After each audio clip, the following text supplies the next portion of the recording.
All right, hello, folks. This is Jamie Oikel with runningrestaurants.com, where we bring you the tips, tools, and techniques you need to make your restaurant more profitable and successful. I've got a great one question with episode for you today with Dale Willerton, the Lease Coach. Here we go.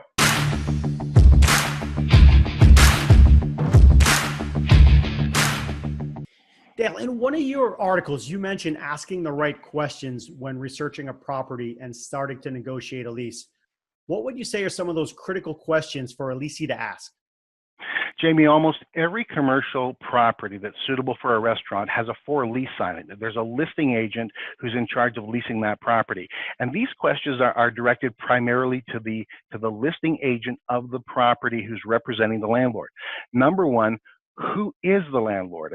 I explain in my book, there's 5 different types of landlords. There's institutional landlords, there's mom and pop landlords, there's developers that will build a property and then flip it for a profit. So you've got a new landlord 2 years later. Find out who is the landlord and where are they and what's their motive for owning this property. Second question I want to know is, how long has the landlord owned it? Have they owned it for 15 years and it's going to stay in their family forever? Or is it a recent acquisition?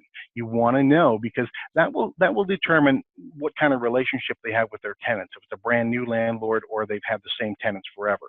Now, another question I always ask the real estate agent, who were the last 2 tenants to move into this building?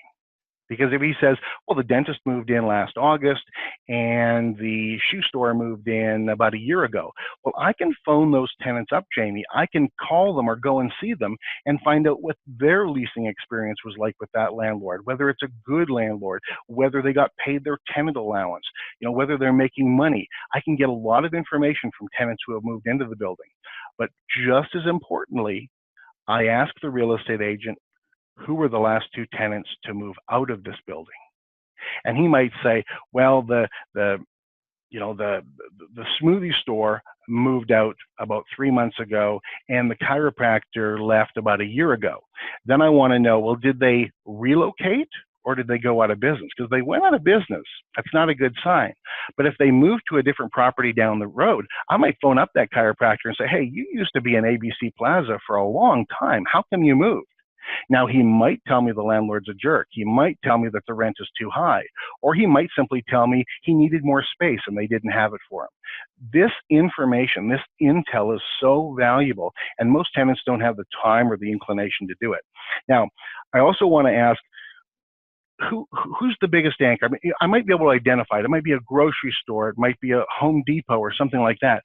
Who's the biggest anchor? How long have they been here and how long are they staying? Now, if the real estate agent says, well, they've got a lease agreement for the next 12 years, well, that doesn't mean they won't go dark and keep paying the rent. Grocery stores do that all the time. And then suddenly it looks like a ghost town. You don't want to be in that situation. So the last question I wrap up with is this building for sale? Now, I can usually find that out on the internet, but the real estate agent might say, well, yes, as a matter of fact, they're planning on selling it next year. Okay, that has an impact on the type of deal they do. The higher the rent, the higher the value of the building. Okay, if they know they're going to sell it, they're going to try to get higher rents, whether you make it or not, whether you survive or not.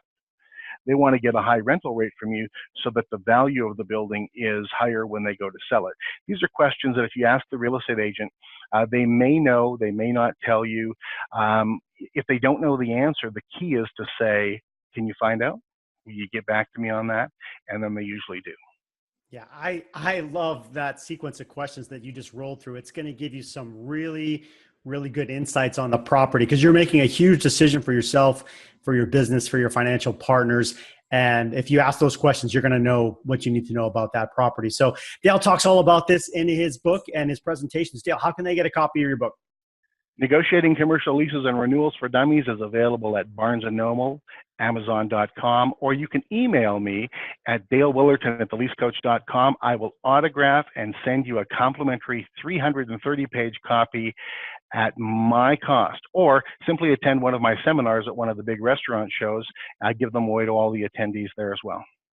Awesome. Yeah. If you haven't seen Dale speak in person, absolutely do try to do that. He is fantastic on the floor, and he'll answer everything you need to know about the business. So great stuff there. That was Dale Willerton, the Lease Coach. You can find more about Dale and his team at www.theleasecoach.com.